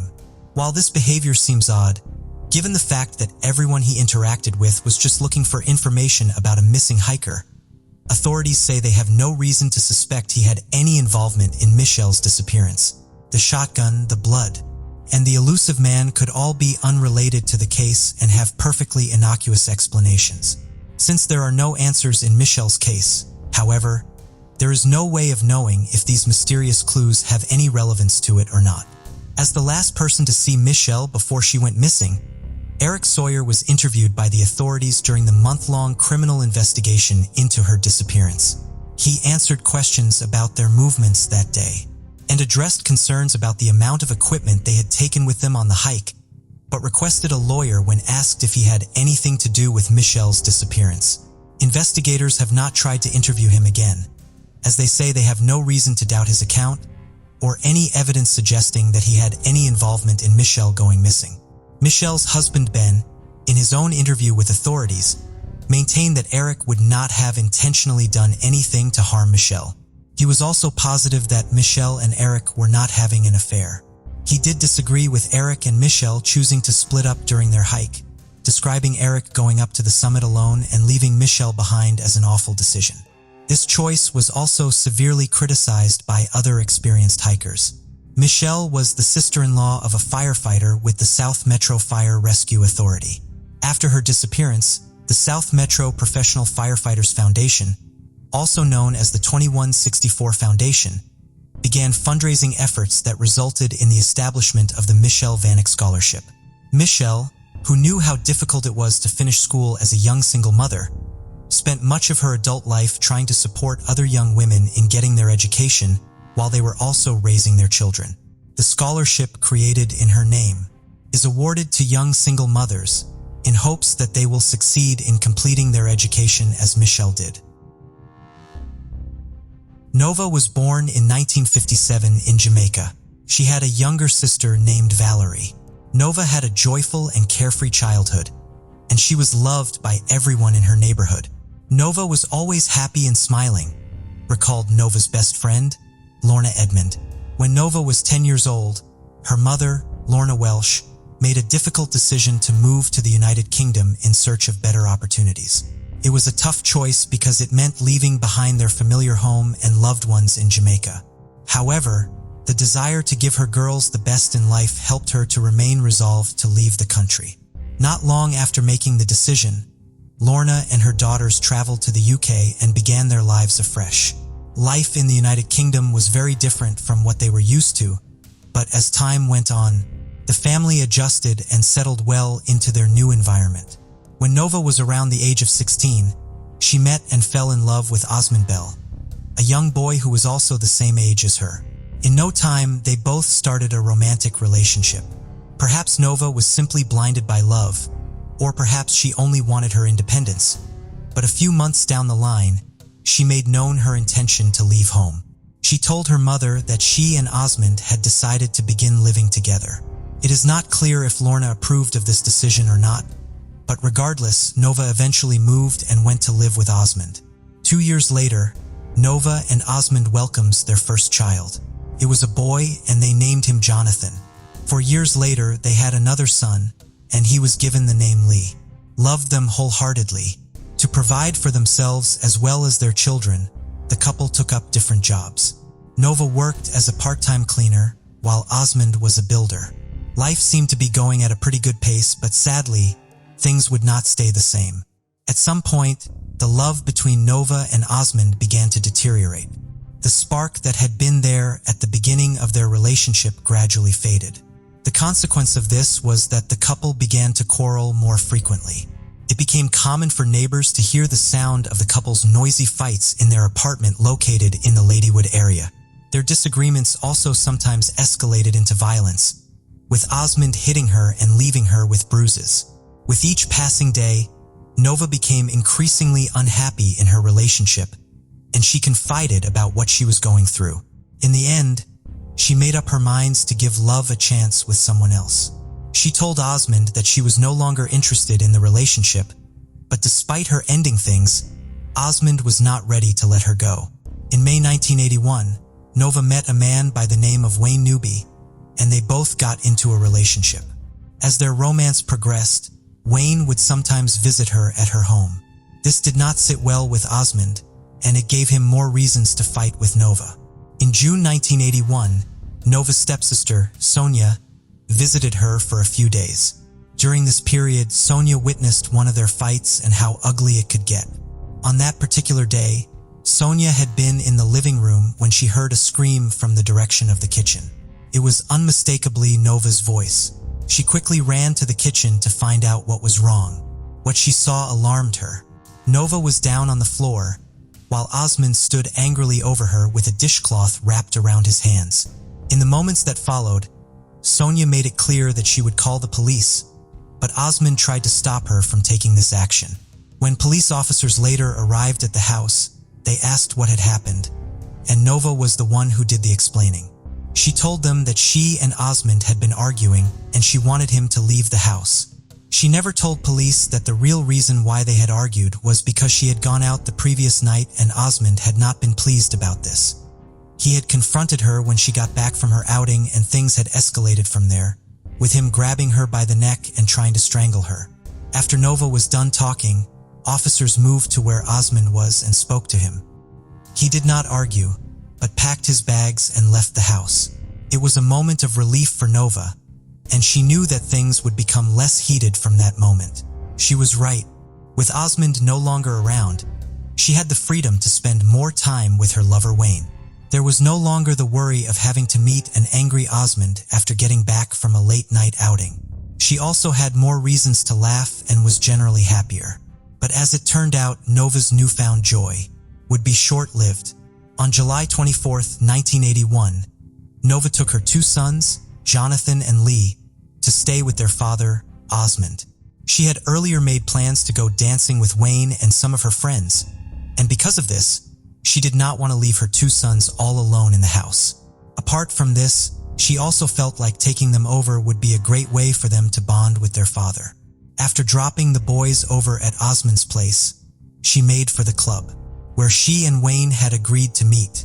That evening was fun-filled, as she made merry to her heart's content, and with Wayne by her side, she felt once again like a teenager in love. By the time she decided to leave the club, it had already gotten dark. She bade Wayne and their other friends goodbye and left for her apartment. That would be the last time any one of them would see her alive, which was July 25, 1981. Nova's neighbors, Carmen and Wendell Turner, who lived in the flat below hers, were awoken by a noise that was coming from Nova's apartment above, and it was the familiar sound of argument that they had heard many times before. This time around, they could only hear Nova crying. On the evening of that same day, another neighbor saw Nova and would later tell the police that she appeared visibly upset about something. Almost 7 hours later, at around 12:30 a.m., Carmen and Wendell heard a loud bang from above. While contemplating what or who could have made such a noise in the middle of the night, a second bang followed. That particular one sounded like somebody kicked a door. Carmen and Wendell listened for more sound, but it never came. Without any further disturbances, they went to sleep and did not think much of the noise they had just heard until much later. July 27, 1981 was a Monday, and the residents of Birmingham went about their daily activities. However, Nova did not turn up for work on that day or the day after that. Nobody saw her and had any idea where she was. Around that time, Nova's mother Lorna and sister Valerie had permanently moved from the United Kingdom to Miami in the United States. They had hoped that at a later date, Nova would also join them with her two children. Upon getting to Miami, they called Nova but could not reach her. This made them worried. "We were trying to reach her to confirm that we had arrived safely, but we could never get any answer," said Valerie Walsh. Nova's best friend Lorna was one of the first people to notice that she was missing. Lorna knew that it was unlike her friend to refuse to pick up the phone and not show up for several days. She, however, believed there was a tangible reason for all that was happening. After thinking things through, she made up her mind to pay Nova a visit to see what was wrong. Upon reaching Nova's apartment, she discovered that the door was locked, and no matter how hard she knocked or called Nova's name, she got no response. She found it all very strange and wondered if her friend had left the country without telling anyone. But something else caught her attention and made her realize that not all was well. Some clothes which Nova had washed were hanging on the line. It was unlike Nova to leave her clothes out in the open after they had dried, and this was something Lorna was well aware of. As a last resort, and to confirm her fears, she reached out to Osmond to ask if he had seen Nova. But he told her that he had not and that their 2 children were with him. With this, Lorna went to the police station and reported that her friend was missing. This was on August 9th, 1981, 2 weeks after Nova disappeared without a trace. Police officers began searching for her immediately. They reached out to her close friends, but none of them had seen her. Osmond was also contacted and asked when he last saw her and why he had not reported her missing earlier. In response, Osmond told them that he thought she had gone off with her new boyfriend or to America with her family. On August 12, 1981, 3 days after Lorna reported Nova missing, she got a letter in her mailbox. At first, she thought it was from her relative.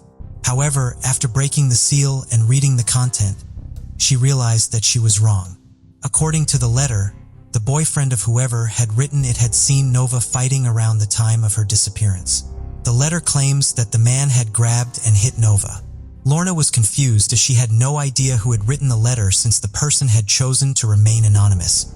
But going by what she had read, she could decipher that the person was a female. Lorna did not waste time in showing the police the letter. After going through the letters, officers focused their attention on Wayne, since he was the man Nova had been going out with before she had disappeared. However, when Wayne was questioned, he maintains that he had no idea where Nova was or had gone to.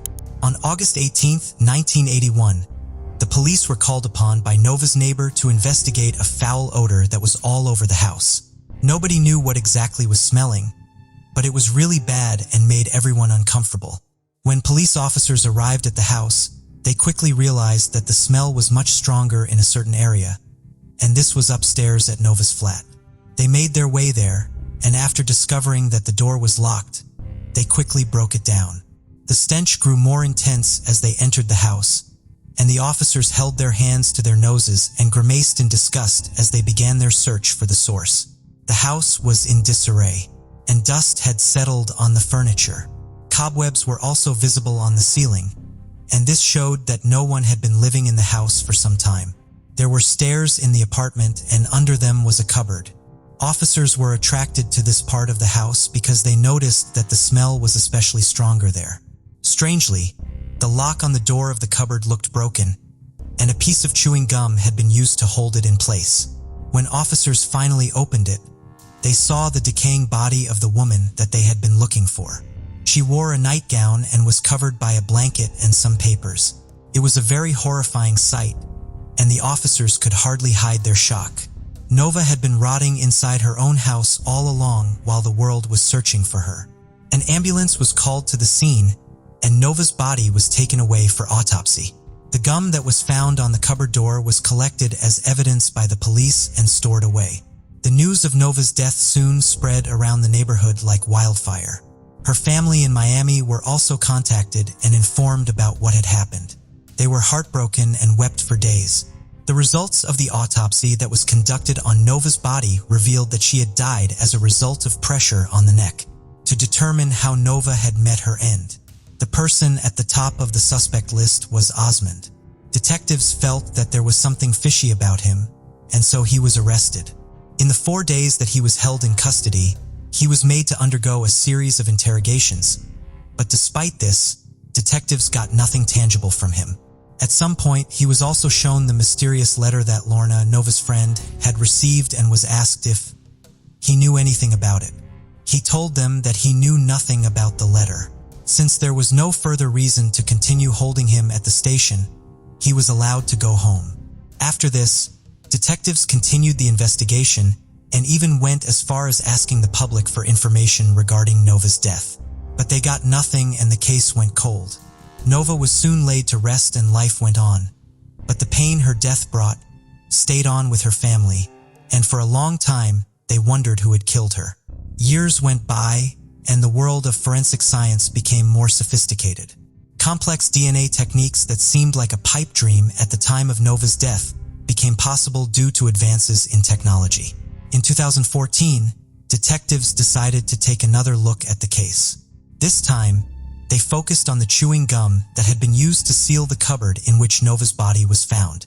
The gum had been preserved over the years, and detectives knew it would contain the DNA of whoever had used it to hold the cupboard's door in place. They believed that whoever it turned out to be was likely Nova's murderer. A test was soon run on the gum and DNA was recovered. Detectives discovered that it was a match to none other than Osmond. The gum wasn't the only detail that was tested for DNA. The seal of the letter Lorna received back in 1981 was also sent to the lab for testing, and Osmond's DNA was also found on it. This meant only one thing. He had written the letter to divert attention away from himself. Detectives knew that they had finally cornered Osmond. He was soon arrested and charged with the arrest of his Nova. During subsequent interrogations after the arrest, Osmond maintained his innocence and even gave reasons as to why his DNA was on the gum and letter seal. For the gum, he said that he had been running a laundry business in the past and he occasionally used the cupboard where Nova's body was found. Cupboard lock had been broken and he had used the gum to hold it in place. For the letter, he claimed that he had come into contact with it back in 1981 when he was being interrogated for the murder.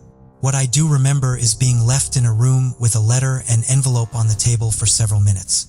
I remember thinking at the time, perhaps I am being observed, and they only came back in after I took the letter up and had a look at it.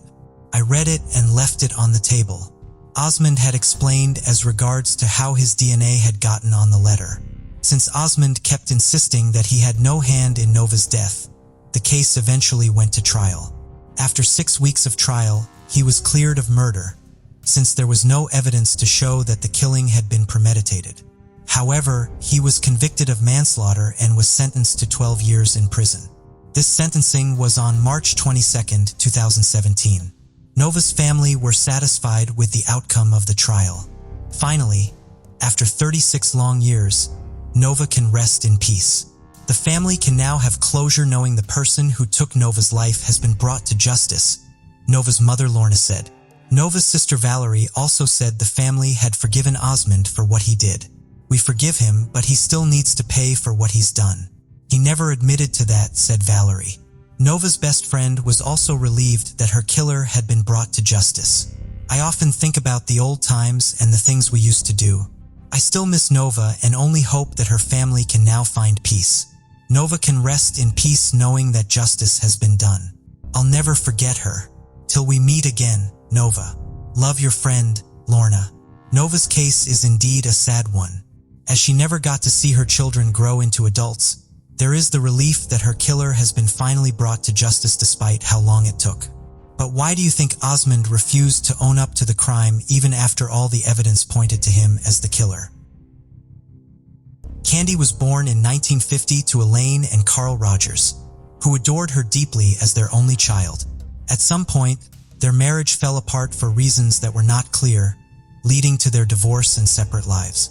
Despite this, Candy stayed with her mother, who worked as a school teacher and cared for her to the best of her ability.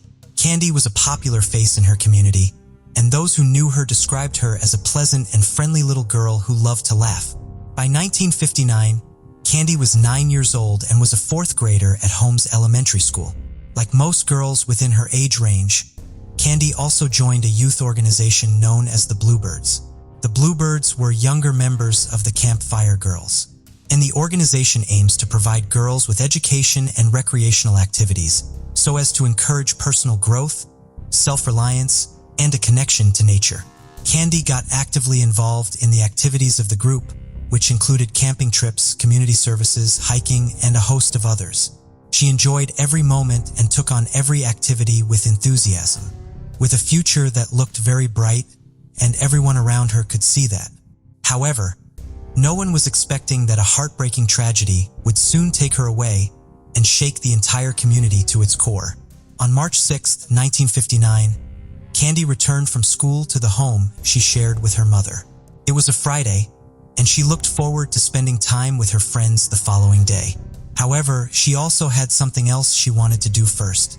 The Bluebirds were trying to raise funds for one of their upcoming activities, and as part of the efforts to do so, members were required to sell a variety of chocolates in their neighborhood.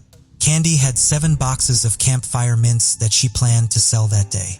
She asked her mother, Elaine, if she could leave home to do this, and she was given approval. However, Elaine reminded her to not spend too much time outdoors and to return home before dark. It was a rule that Candy had always followed, but Elaine still made sure to remind her of it every time she left home. Had Elaine known that particular day would be different, she would have never let her daughter leave the house. Candy ate a quick snack of an oatmeal cookie and also played with their family dog briefly. Then she grabs the boxes of campfire mints and made her way out of the house. The time was around 4 p.m. There were several girls of her age selling chocolate from door to door that fateful afternoon, and she joins them. Nobody knows what exactly happened afterwards, but Candy never returned home. At around 5:30 p.m., Elaine began to get worried. She knew it was unlike Candy to remain outside this late.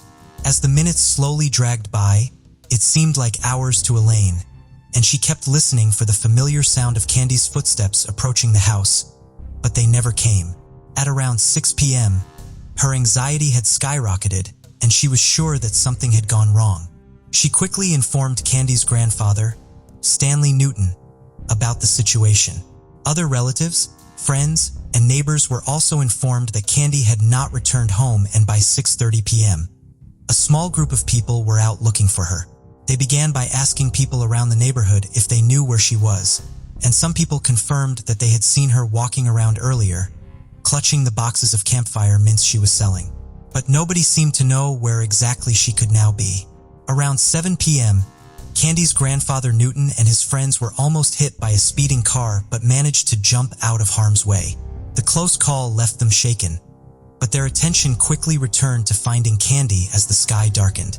Despite the difficulties of searching in the fading light, the men held on to hope that Candy would be found safe and sound before nightfall. At some point, the authorities were also notified about the missing girl, and soon police officers and sheriff's deputies also joined in the search. At around 9 p.m. that same day, a group of searchers came across some boxes of campfire mints. They were found lying across Pettit Drive, and many believed that they had been the same boxes Candy had been selling. 6 campfire mint boxes were found that night, but Candy had left home with 7. That night's search proved to be futile. There was no sign of Candy anywhere. Elaine could hardly sleep a wink throughout the night. Many thoughts raced through her mind, and she wondered if her daughter was okay. The uncertainty was just too much to bear, and she silently cried and prayed that Candy would return home safely to her. The following morning was a Saturday, and by then almost everyone in the city had gotten the news that Candy was missing. Well-meaning individuals trooped out in large numbers to begin the search for the day. They looked through the woods and along major roads. The Air Force also assisted in the search by providing a helicopter. The aircraft was boarded by 4 trained personnel as well as 1 pilot, and they took it to the air. While flying over Spoken River, the pilot failed to see a high-tension wire until the last moment and ended up flying into it. The effect was immediate. The helicopter spiraled out of control and crashed into the Spoken River, instantly killing 3 of the 5 men on board. Airman Merles D. Ray, Sergeant William A. McDonnell, and Lieutenant Kenneth G. Fotek were the 3 men who tragically lost their lives on that day.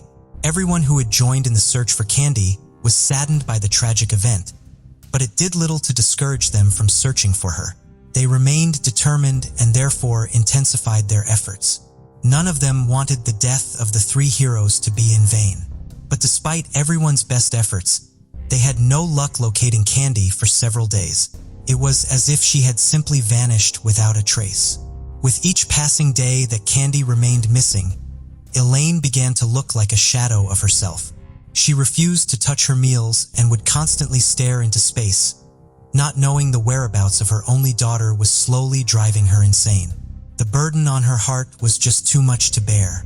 March 22, 1956 made it 16 days that Candy had been missing, and it was the day she was found. That afternoon, 2 airmen named Howard Lawrence and Richard Bergen were out hunting woodchucks in a wooded area about 7 miles away from Candy's home.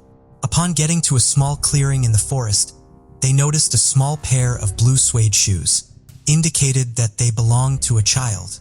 They were baffled and wondered how the shoes had gotten there, so far away from town. After looking around and waiting a while to see if anyone would come out to lay claim to the shoes, they picked them up and made their way back to base. The two men could not stop talking about the discovery they made in the woods, and the news soon spread like wildfire. The shoes were handed over to the police, who contacted Candy's grandfather to see if he could identify them. They had a strong suspicion that the shoes belonged to the little girl they had spent several days searching for. When Candy's grandfather saw the shoes, he told the police officers that they indeed looked similar to the ones she had worn in the past. With this confirmation, officers decided to focus their search on the area where the shoes had been found. Since it had grown dark, conducting a search would be difficult that night, and so they agreed to wait until the next morning. The following day was a Sunday, and by dawn, a team of officers and volunteers had arrived at the clearing where the shoes had been found. They immediately began looking through the area, but initially found nothing. After some time went by, one of the officers suddenly came across a small mound made up of brush and pine needles. He found it strange and decided to go back to take a closer look. To his horror, it did not take him long to see a knee sticking out from under the pile, and he carefully brushed away the leaves to reveal the decomposing body of a child. He instantly recognized her as the little girl they had been looking for. The clothes she was wearing were torn in places, and when the officer looked at her feet, he noticed that they were bound. A torn strip of cloth had been used to do this. Also wrapped around her neck was another strip of clothing. The officer quickly alerted the other searchers, and soon after, the body was taken out of the area for an autopsy. Candy's relatives were immediately contacted and informed about the state in which she was found. Upon hearing that her daughter was dead, Elaine lost consciousness and had to be placed under sedation. More than 1,000 searchers who had volunteered their time, resources, and energy to look for Candy were shocked by the news. There was a general feeling of dread in the air, and from that moment, many people began to fear for their safety as well as their children's. The result of the autopsy that was conducted on Candy's body revealed that she had been abused and then strangled to death. To find out who the culprit was, we'll put every available man on the case and keep them there till the thing is solved. Police Chief Clifford Payne had told the media at the time. "We know what we're looking for now. We're looking for a maniac," he added. A lot of individuals were questioned, but detectives were unable to get any helpful information. The first person the authorities suspected of committing the crime was an imprisoned serial killer by the name of Hugh Byron Morse, and they had good reason for believing that he had something to do with it. When the autopsy was conducted on Candy's body, a strange purple smear that smelled like grape gum had been noticed on her clothes, and Morse was known for having a special liking for grape gum. But when he was asked about Candy's murder, he denied any involvement in it. Since there was no evidence to show that he was the killer they were looking for, charges could not be brought up against him. However, he remained a prime suspect in the case for a long time. Apart from him, detectives also investigated several tips that poured in after Candy's death, but none of them proved to be of any use. Candy was eventually laid to rest, and her devastated family members hoped that her killer would be brought to justice sooner than later. But several months went by after this, and the case remained a tough one for detectives to crack. In June 1963, 4 years after Candy's death, her father, Carl, sadly took his own life, unable to cope with losing his daughter. At the time, he had been living in a hotel in Walla Walla. Years went by, and Candy began to fade from the memories of many. But her family and the detectives of Spokane Police Department never forgot. This is the kind of case that's been the giant logjam for cold cases. And in Spokane, I keep saying it's the Mount Everest of our cold cases, the one that we could never seem to overcome. But at the same time, nobody ever forgot, said Detective Zach Stormont of the Spokane Police Department. Major crimes by 2001. There had been a significant advancement in DNA technology compared to the 1950s, when it was non-existent. Candy's clothes from when her body was found have been carefully stored by the authorities as evidence. These clothes were now submitted to the lab with the hopes that the killer's DNA could be identified. Forensic investigators quickly got to work, and they were able to determine that Candy's underwear had S***** on it. They were able to isolate DNA from this, and it was used to create a DNA profile. It was an exciting period for detectives, as they felt closer than ever to solving the case. The newly developed DNA profile was then uploaded to the database, but unfortunately, no match was found. In 2002, detectives compared the DNA profile to that of Morse, who had remained on their radar for a long time. They discovered that he was not the man they were looking for. Nothing of interest would surface for a long time. In September 2006, Candy's heartbroken mother quietly passed away in her home at the age of 82. She died not knowing who had killed her precious daughter. Around 2017, forensic genetic genealogy came to the limelight as a new scientific method being used to solve several cold cases. The method uses DNA analysis and traditional genealogical methods to solve crimes and identify missing persons. In other words, it combines science with family history research to piece together clues and bring justice to victims and their loved ones. With the method gaining popularity, detectives decided to give it a try and use it in helping them solve Candy's murder. A forensic scientist with the Washington State Patrol Crime Laboratory Division got assigned to the case around the time. She was able to get her hands on a DNA sample that had been stored in the crime lab freezer since 2001. The next thing she did was reanalyze the sample to confirm that it matched the original perpetrator's DNA profile from 2001, to determine if it could be used for forensic genetic genealogy. The sample was then sent to a private forensic lab.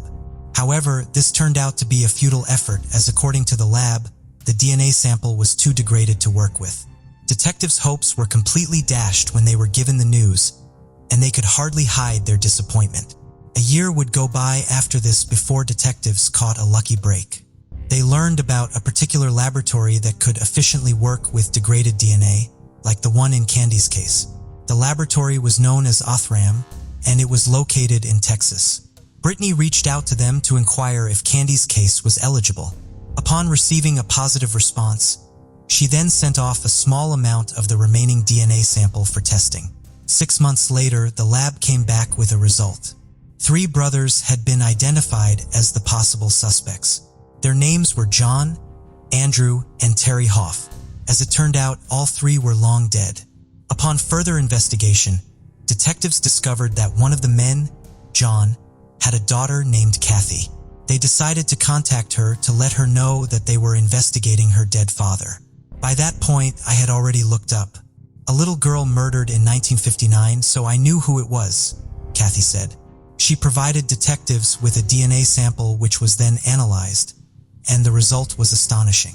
It revealed that it was 2.9 million times more likely that Kathy's DNA was related to the suspect DNA profile than the general population. With this, detectives became more certain that John was the killer they had spent decades looking for. They did a background check on him and discovered that in addition to growing up in Spokane, he lived about a mile from Candy's home at the time of her murder. He also had a troubled past. In 1956, at the age of 17, he enlisted in the Army. However, in 1961, 2 years after Candy's death, he was arrested for assaulting a woman. According to reports, he had approached the woman and used force to remove her clothes while she struggled and screamed for help. He then used the clothes to tie her up before trying to strangle her. Luckily, the woman survived the ordeal. For the crime, John spent 6 months in prison, and when he got out, the Army labeled him a deserter and discharged him from service. After this, John led a pretty normal life. He worked as a door-to-door salesman and also in a lumber yard to make ends meet. However, at the young age of 31, he ended up taking his own life. Apart from this, detectives also uncovered a possible connection between John and Candy. Hoff's stepsister was a 10-year-old campfire girl at the time of Candy's murder and had taken on the role of Candy's big sister in the program. Detectives believed that this was how John might have known Candy. When detectives uncovered all this about John, they decided to take one final step to confirm that he was Candy's killer. With Kathy's permission as well as a search warrant, they traveled to the cemetery where John was buried and exhumed his corpse. A DNA sample was taken from his remains and was then sent to the lab for testing. The result was what detectives expected. John was Candy's killer. "We got extremely lucky in that we got DNA from 1959, said former Spokane police detectives Brian Hammond, who worked tirelessly on the case till he retired in 2021. They had no concept of that at the time, and that's obviously what cracks the case. Otherwise, I don't believe it would have ever been solved," Hammond added. Some of Candy's surviving relatives were contacted and informed about the breakthrough in the case. It's not closure, but at least there's some form of satisfaction knowing that person that did it is at least named. "He may be in a grave, but he's named," said 77 Joan Posse, a cousin of Candy. Candy's relatives, however, remained saddened by the fact that her grandparents and parents never got to know who killed her. They never saw him pay or die for it or whatever. They went to their grave not knowing, and that was hard, Joan said. As for Kathy, the revelation that her father was the murderer shook her to the bones. "It's just really sad to find out that someone, not even just your dad, but someone in your family could do something like that," Kathy said. "John passed away when she was only 9, and she grew up believing that he had done it out of depression. And now I think, no, he was evil," she said. "It wasn't an escape and away from it, but he got to die with people thinking he was an upstanding man." Kathy also rendered a public apology for her father's crime and the pain it caused the murdered girl's family. "I'm very, very sorry for what my dad did, that he took her life horribly," she said.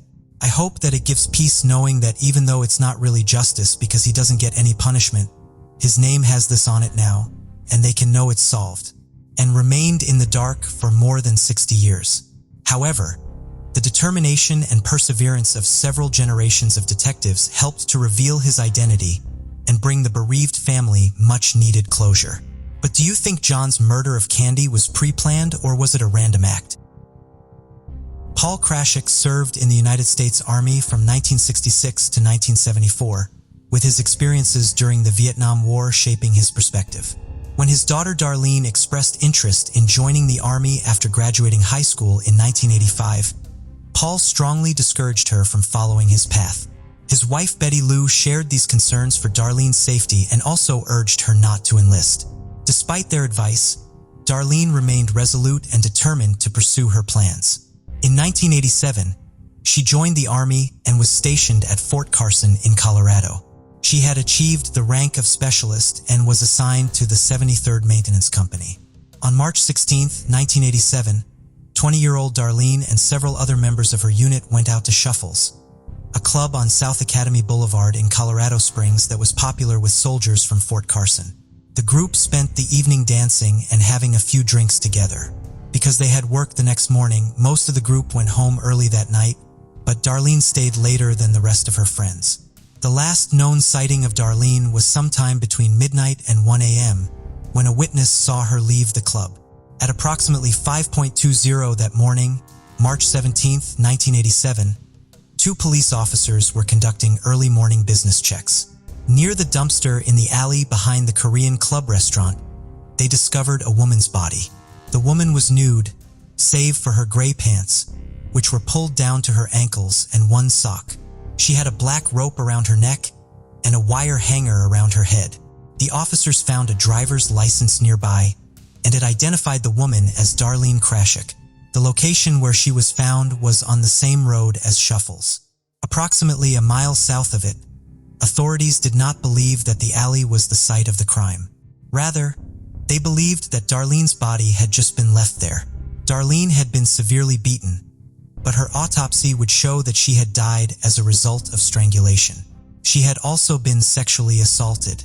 According to those who knew Darlene, she had a heart of gold and was willing to provide help to anyone who needed it.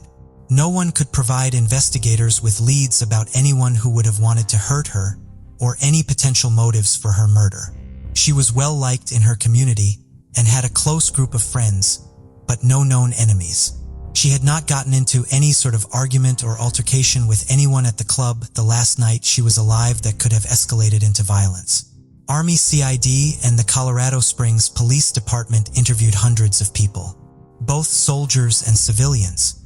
They identified a handful of persons of interest, but were unable to make any arrests, and the case ultimately went cold. While they were unable to pinpoint an exact motive for the crime, investigators did speculate, based on the last phone conversation Darlene had with her mother, that her death may have had something to do with the Army. Just weeks before her death, Darlene was excited about her future in the Army and the opportunities it was providing for her future. However, when she spoke to her mother on the phone a week before her murder, Darlene was upset about something that was going on at Fort Carson and wanted to get away from the installation. She told her mother that she could not explain to her why she was so upset at that time. The Krashik family worked hard on their own investigation into Darlene's case and on keeping her story in the public eye. In 1996, they came to Colorado Springs to distribute flyers asking for information in Darlene's voice. I was only 20 years old. They took my dignity, my pride, and my jacket. Then, without mercy, they took my life. If you know something and think it's insignificant, you're mistaken. It's probably the missing link.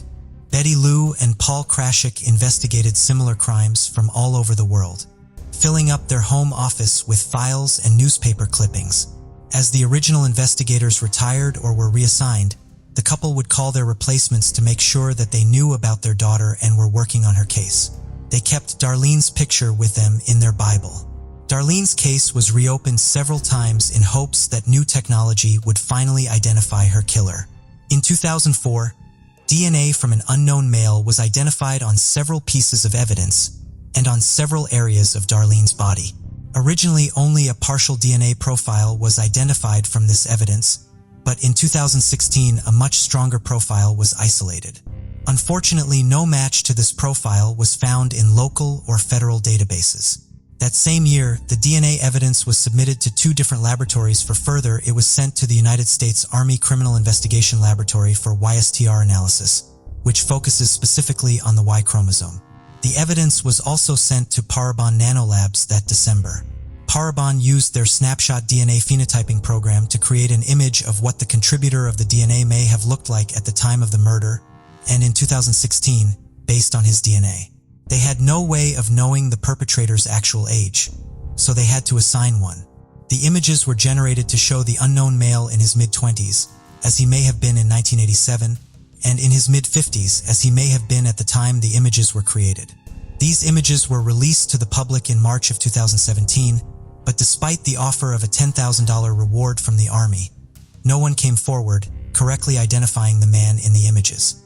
In early 2019, Army CID and the Colorado Springs Police Department asked Parabon to submit the DNA profile to GEDmatch, an online genetic genealogy database, and try to use genetic genealogy to identify their suspect.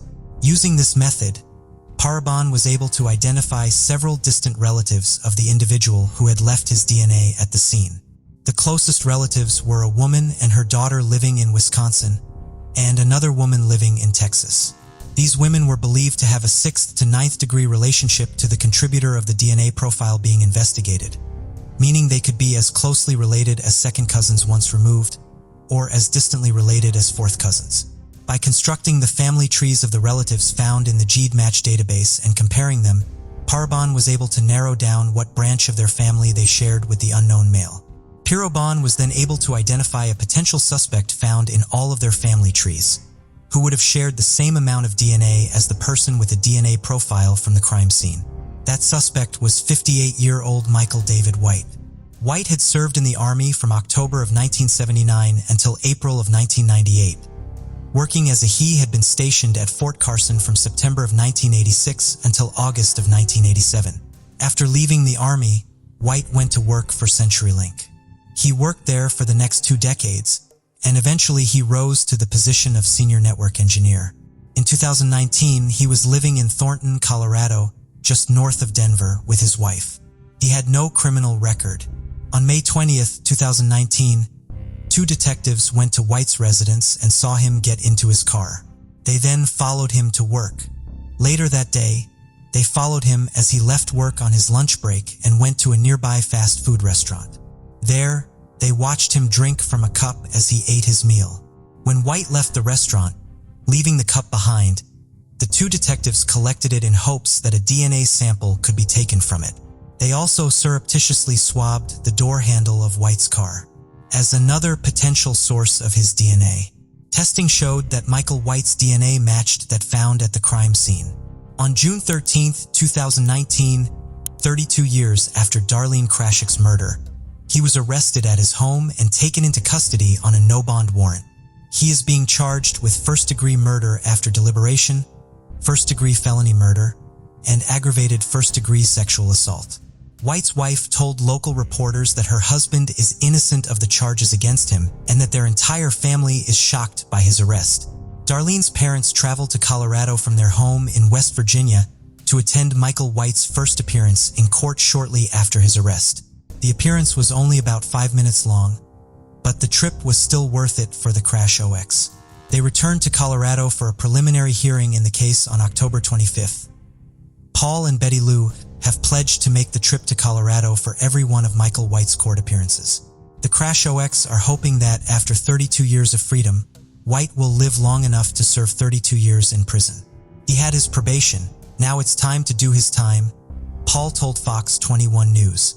I would just tell him that I feel sorry for his mother, Betty Lou said in the same interview. He took my life away from me when he took Darlene, so I can only imagine what his mother feels knowing what he did. Michael White is currently being held at the Criminal Justice Center in Colorado Springs, and his next court appearance is scheduled for February 18, 2020. Thank you for joining us on this journey into the depths of unsolved mysteries.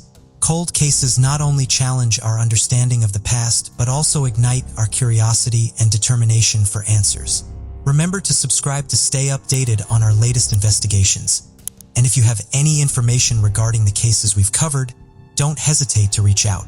Together, we can shed light on the shadows of the past and bring closure to those who seek it. Until next time, stay vigilant, stay curious, and never stop seeking the truth.